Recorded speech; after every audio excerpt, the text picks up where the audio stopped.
Brett, let's kick things off here. I just want to start by saying congratulations on getting this film made. It was great to watch. You've stated that Paint took you 13 years to get made. That's an incredible commitment. Incredible commitment to the craft. Take me back to just the light bulb moment, years ago when you thought of this and crafting the overall premise of the movie. Basically, as a kid, we weren't allowed to watch TV, and so my mom and my sister would watch General Hospital, and which meant I watched General Hospital, which means I know a tremendous amount about General Hospital from the 80s. So if there's anything you need to know about the Ice Princess or Robert Scorpio or Luke Lower, I'm your guy. When that show would end, we were so cheap, and I'm also of the age where we didn't have a remote control. So I would sit in front of the TV, and there was a dial on top of the TV. And the whole goal at that age was to just keep that TV on. And so you would turn the knob on top of the TV, and it was basically like a ticking time bomb with each channel that you went past. And so you would click and just, hope to have, my mom say, not say, go do your homework. And you would get to Bob Ross, and he would be, you'd start by being like, oh, this guy with his whisper and his hair and stuff. And then, there'd be a brown brush stroke, and that brush stroke would turn into a branch and turn into a tree, and the tree would become a forest, and the forest would become a mountainscape. And you would go from being like, who is this guy, to just quiet and so immersed in this world. And then he would finish the painting, you would marvel at it, and then the show would end and the world would get loud and you'd have to go do homework. And you would just miss this place that he had taken you. And it was a truly magical place. And so I always loved those moments and what he could do to you. And so in thinking about that, I always imagined him to be just the best person in the world. And from all accounts, he was a great, great guy. But the idea that I really liked was, what if someone who had this power over people didn't use that power for good? And the idea of, loving the art without loving the artist. And that combined with an idea of, if you are a rock star, the way Carl Nargol is, that's Owen's character in the film, and if you've had the #1 painting show on PBS in Burlington, Vermont since you were 22 years old, would you ever grow beyond who you were at 22 years old? And if the world changed, would you be able to change with it, or would you get trapped in that would that past be your present? And what would that mean to you if effectively the world's passing you by? So that's the Genesis, the Exodus, Leviticus, and a little bit of Deuteronomy. Oh, Deuteronomy, man, I haven't said that in a long time. Let's get to the New Testament. Okay. Good one. Well, I just want to ask you about the decision-making process for the film's visual style. And I thought some of the music cues in this movie were great. Like, what did you bring to the table, or your cinematographer even, with crafting the overall look of the movie? So Patrick Cady is a cinematographer, and so he's an old friend. Like, he and I shot our first things together. We did a documentary together called Trivia Town.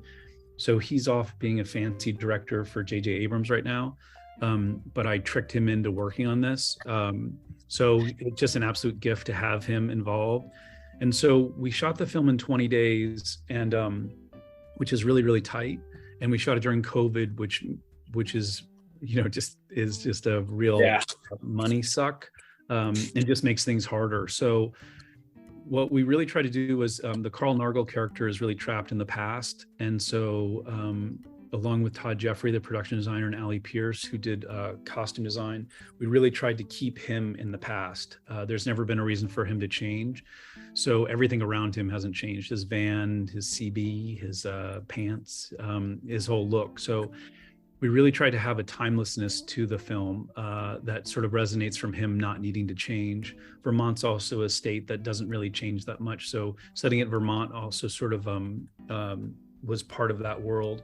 In terms of the visual look, aside from it being really trapped in the past, we really looked to rip off the Coen brothers as much as possible, and also Wes Anderson. So with Wes, really fought for symmetry anytime we could get it, which is hard to do when you're sort of moving pretty quickly.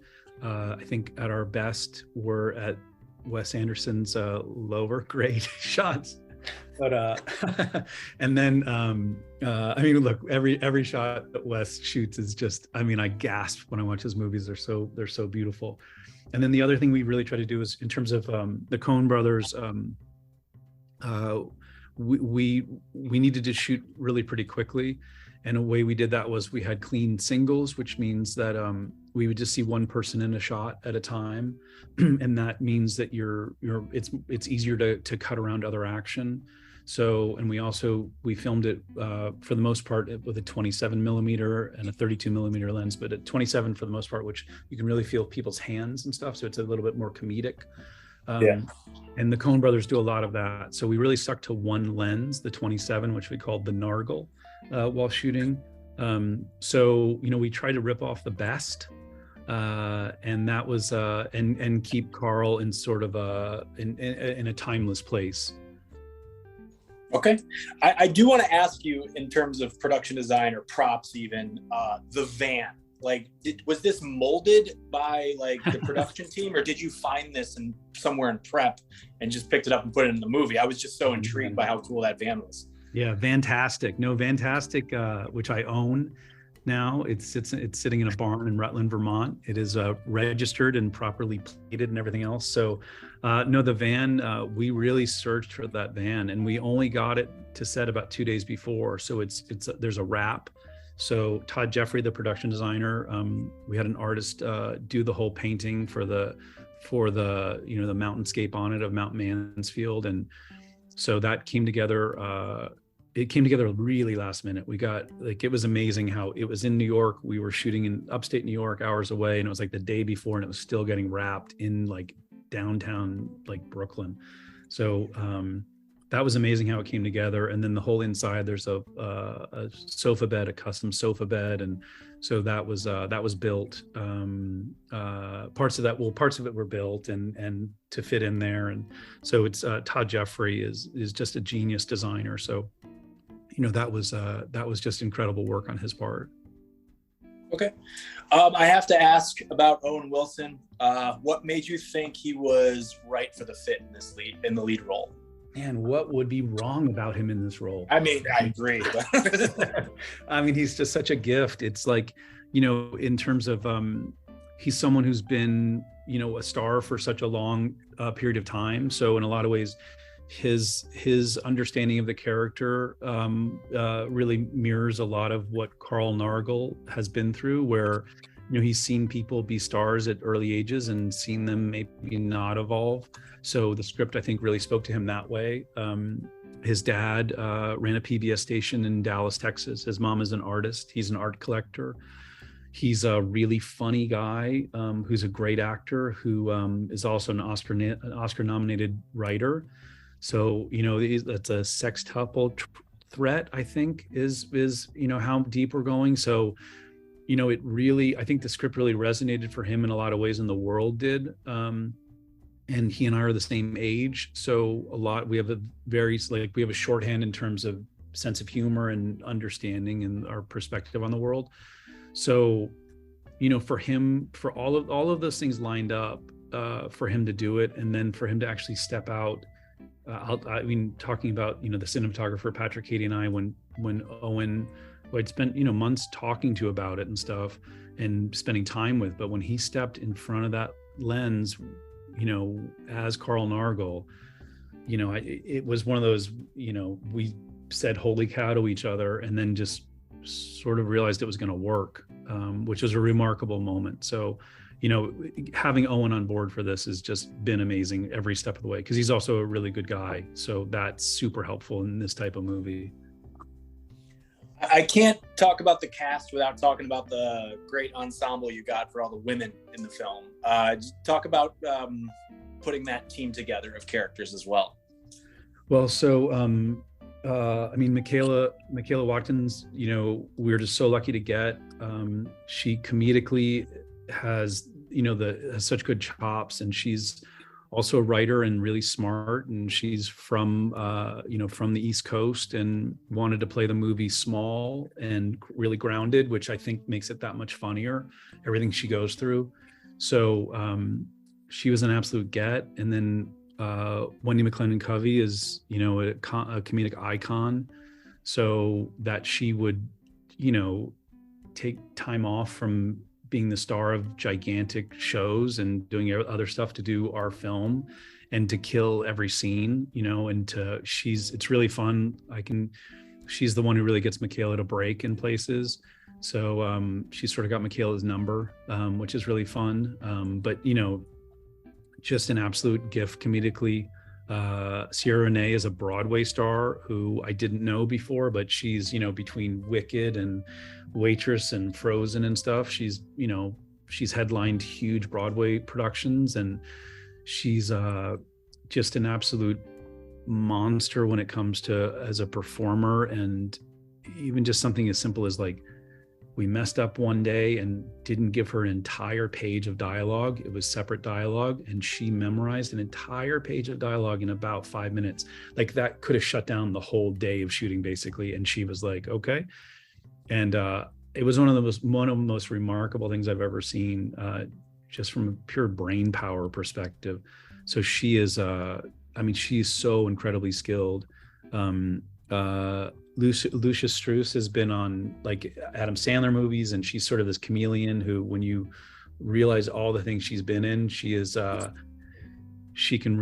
really pops through a lot of scenes. Like, she's the most forward of our characters. And I think it's amazing to watch what she can do to a crowd. Like, watching this play in front of a crowd, people erupt with her.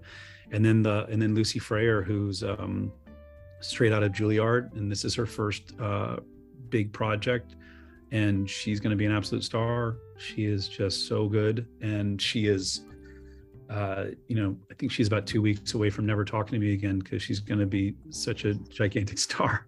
She's great. So yeah, just such a great cast, and just so lucky to have all of them. Okay. Last question, if I got time. Yeah. Oh, I don't know. Yeah. So Paint's a very funny film, but it seems to have a lot of serious messages to it. You know, what do you think are those messages? And, you know, are these messages and themes or subjects, do they always interest you as a filmmaker? I think anytime you can, if you could move a story forward and have a perspective and also tell a joke, you're doing something right. So, you know, that's the goal in scenes. The overall idea is basically, if you're always trying to paint the perfect picture, you're going to miss the best parts of life. And so, you know, for Owen's character, that's what he's been trying to do his whole life, is really be this persona as a more so than a person. And so I think for me, that's a lot of our world today is really trying to paint a perfect picture of who you are. It's an Instagram filter. It's, you know, it's everything is trying to be a better version of yourself. And just this idea that you should, you know, accept yourself for who you are and the people around you for who they are, and love people for all of the flaws that make them interesting. And it's just a happier life if you can do that. So that's the basic idea is sort of, you know, happiness lies in the frayed edges of life.